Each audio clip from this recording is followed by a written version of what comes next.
نانا کی طبیعت پہلے ہی خراب تھی، کچھ وقت میں ہی اللہ کو پیارے ہو گئے۔ ماں پہلے ہی جا چکی تھی، امی اب بھائیوں اور بھابھیوں کے رحم و کرم پر تھیں۔ طاہر شاہ آتے اور کچھ دن بعد امی کو گاؤں لے جانے کا وعدہ کر کے چلے جاتے۔ بالآخر 6 سال تک میکے کی چکی میں پسنے اور قیدے با مشقت کاٹنے کے بعد بابا کو امی اور ہم 2 بیٹیوں کو اپنے آبائی گھر لے جانا پڑا۔ پہلی بیوی تو جیسے بابا سے توقع لگائے بیٹھی تھی کہ ایک نہ ایک دن یہ گل کھلائے گا۔ البتہ ماں اور بہنوں نے خوب لتے لیے کہ 6 سال تک نکاح اور اولاد کو گناہ کی طرح چھپائے رکھا۔ بابا کا بھی اپنے گھر والوں پر بڑا روب تھا، الٹا ماں بہنوں پر بھڑک اٹھے کہ نہ تو نکاح ان کے لیے کیا تھا اور نہ ان کے لیے یہاں بیوی کو لے کر آئے ہیں، آج کے بعد کوئی ان سے اس موضوع پر بات نہ کرے۔ اور پھر واقعی ہی بابا کے سامنے تو کوئی کچھ نہ کہتا، لیکن ان کے پیچھے امی کی جو درگت بنتی وہ اللہ جانتا تھا، امی یا ہم۔ گھر میں امی کا اور ہمارا درجہ ملازمین سے بھی کم تھا۔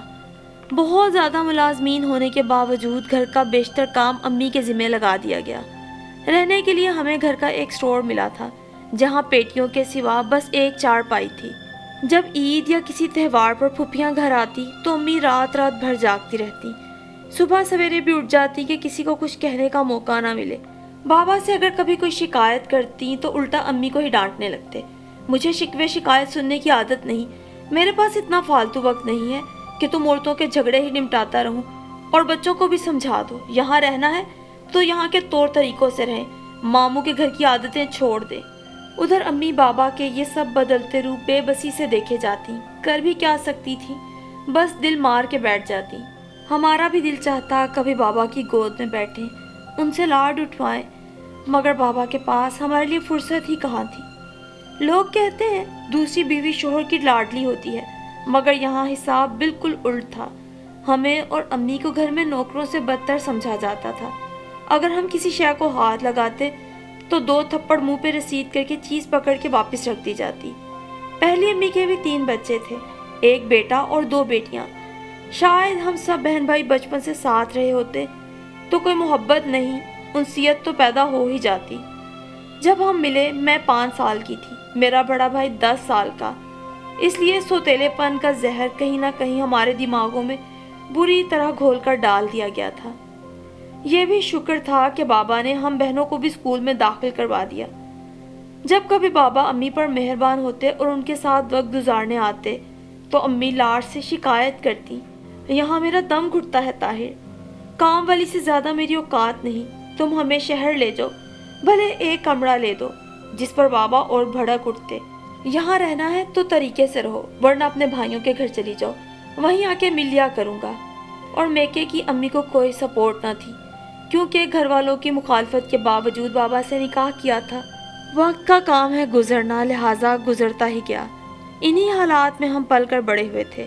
بابا کے گھر سے 2 گھر چھوڑ کے فاریہ کا گھر تھا۔ ہم اسکول میں بھی ساتھ تھے اور پھر کالج میں بھی ایک ساتھ ہی ایڈمیشن ہوا تو پکی دوستی ہو گئی۔ میں نے امی کو کبھی خوش نہ دیکھا تھا، ایک تو وہ خاندان کو بیٹا نہ دے سکی، دوسرا پہلی بیوی خاندان سے تھی۔ وقت کے ساتھ ساتھ امی کو بالکل دیوار سے لگا دیا گیا، زمین جائیداد کا خیال، بچوں کے بھی کھیڑے۔ بابا بھی کم ہی امی کو وقت دے پاتے، کبھی کبھی امی کی ضرورت پوری تو کر دیتے مگر امی کو دلی طور پر مطمئن نہ کر پاتے۔ بڑی امی جتنی بدصورت تھیں اتنی ہی بد زبان اور بد لحاظ بھی۔ وقت گزرتے کے ساتھ ساتھ جب انہوں نے دیکھا کہ امی دیوار سے لگ گئی ہیں تو بات بے بات امی سے الجھتی، کئی دفعہ تو بات ہاتھا پائی پر آ گئی۔ امی بیچاری بے بس تھیں، آگے سے ہاتھ بھی نہ اٹھا پاتی کہ خاندان والوں نے انہیں رہنے کو جگہ دی تھی، یہی بہت تھا۔ اور اب تو بات بے بات جب بھی بڑی امی میری امی سے لڑتی انہیں یہی دانا دیتی، دیکھنا صوفیہ، ایک دن تیری بیٹیاں بھی عشق کریں گی، نکاح کریں گی اور بھاگ جائیں گی، پھر تجھے پتا چلے گا کہ کیسے تو نے میرے حق پہ ڈاکہ ڈالا، میرے شوہر سے زبردستی نکاح کیا۔ امی بے بسی سے اپنے آنسو چھپاتی ادھر ادھر ہو جاتی۔ میں بڑی ہو رہی تھی، امی کو خوش نہ دیکھتی تو اکثر ان سے الجھ پڑتی کہ آپ کو بابا جان کے بارے میں سب کچھ پتا تھا، ان کے بیوی بچے ہیں، پھر جان بوجھ کر آپ نے اس آگ میں کودنے کا فیصلہ کیوں کیا تھا امی؟ تمہارے بابا نے مجھ سے یہ نہیں کہا تھا کہ میں اپنی پہلی بیوی کے ساتھ رکھوں گا تمہیں، یہ بھی تو نہیں کہا ہوگا نا کہ الگ گھر لے کے دوں گا۔ ہاں، امی شرمندہ سی ہو کر کہتی، پھر امی سیدھی سی بات ہے نا، ان کا یہی مقصد ہوگا کہ آپ ماموں کے گھر ہی رہیں ہمیشہ۔ ہاں شاید، امی آہستگی سے کہتی۔ تو پھر رہتی نہ وہیں، کیوں آئی یہاں امی آپ اپنی اور ہماری بے عزتی کروانے؟ یہ تم کس لہجے میں بات کر رہی ہو مجھ سے؟ اور پھر امی کی آنکھیں بھر آتی۔ میں ان کے گلے لگ کے انہیں خوب پیار کرتی۔ بابا بھی ظاہر نہیں کرتے تھے لیکن اندر ہی اندر پریشان رہتے تھے۔ ایک بار ان کا بلڈ پریشر بڑھ گیا، ہسپتال لے جایا گیا، 2 دن ہسپتال داخل رہے۔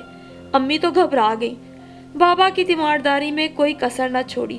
پہلے جو کبھی گلا شکوہ کر لیا کرتی تھی، کسی کے سامنے زبان کھول لیتی تھی، اب بابا کی بیماری کے خوف سے بالکل چپ سادھ لی۔ بڑی امی کی تو تیمارداریاں بھی بس دکھاوے کی تھی۔ یہ پرہیزی کھانا پکا لو، وہ پرہیزی کھانا پکا لو، اور پکائے گا کون؟ میری امی۔ بچوں کے لیے یہ بنانا، امی کو یہ حکم بھی غلاموں کی طرح صادر کیے جانے لگے۔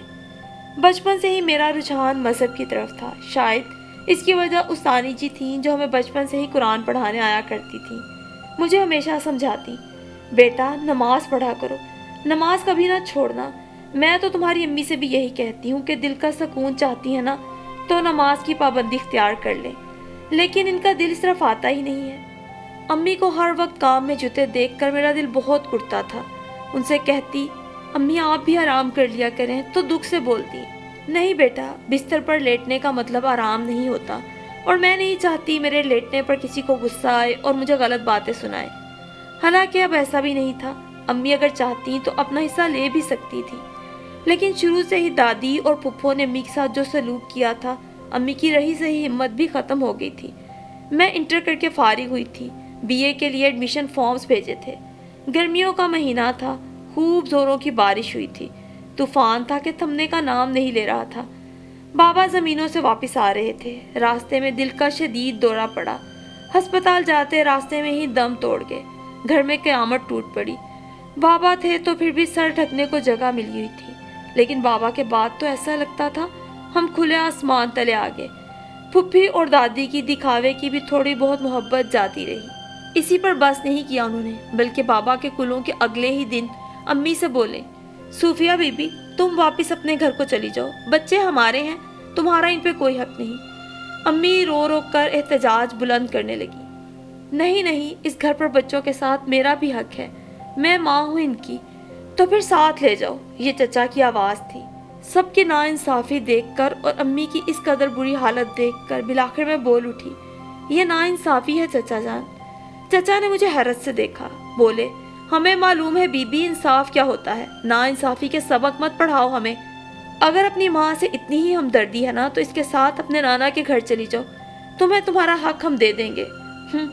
گھر میں رکھ کے کون سے حقوق ادا کیے ہیں جو بے گھر کر کے دے دیں گے، میں نے دل میں سوچا۔ در حقیقت تو یہ سب بڑی امی کے کہنے پر ہی ہوا تھا۔ ظاہر ہے انہوں نے گھر کو وارث دیا تھا، جائیداد میں ان کا زیادہ حصہ تھا۔ یوں امی ہم دونوں کو لے کر اور چند کپڑے لے کر اپنے بھائیوں کے گھر آ گئی۔ بھائیوں نے تو ظاہر کچھ نہ کیا، لیکن بھابھیوں نے کوئی کسر نہ چھوڑی۔ ہم تو پہلے ہی کہتے تھے یہ عشق کی آگ جب بجھے گی نا تو الٹی ہمیں ہی پڑے گی۔ آ گئی نا واپس۔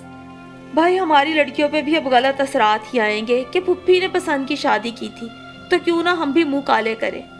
غرض جتنے منہ اتنی باتیں، امی اور ہم چپ سادھے سنتے رہتے۔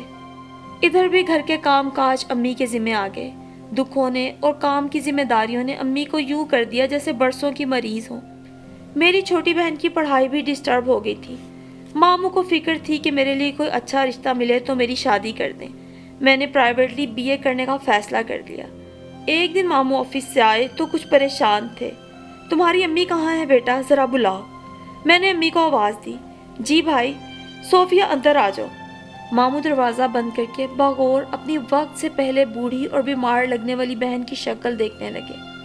خیر تو ہے بھائی صاحب، کیا بات ہے؟ تمہارے دیور کا فون آیا تھا، اس نے اپنے رشتہ داروں میں کہیں امبر کا رشتہ طے کر دیا ہے۔ اس کا انداز اطلاع دینے والا تھا، اجازت لینے والا نہیں۔ ہیں؟ کیا کہہ رہے ہیں؟ امی کی آواز میں حیرت اور پریشانی دونوں تھے۔ مجھے اور بچوں کو اپنے گھر میں رکھا نہیں، اب یہ کون سا حق جتا رہے ہیں اپنا؟ میں تو کبھی ان کے خاندان میں اپنی بیٹی کی شادی نہیں کروں گی۔ اس نے تمہیں صرف اطلاع بھجوائی ہے، مشورہ نہیں مانگا تم سے۔ تمہارے نہ کرنے سے کیا نہیں ہوگی یہ شادی؟ صوفیہ تم نہیں چاہو گی پھر بھی ہو جائے گی یہ شادی۔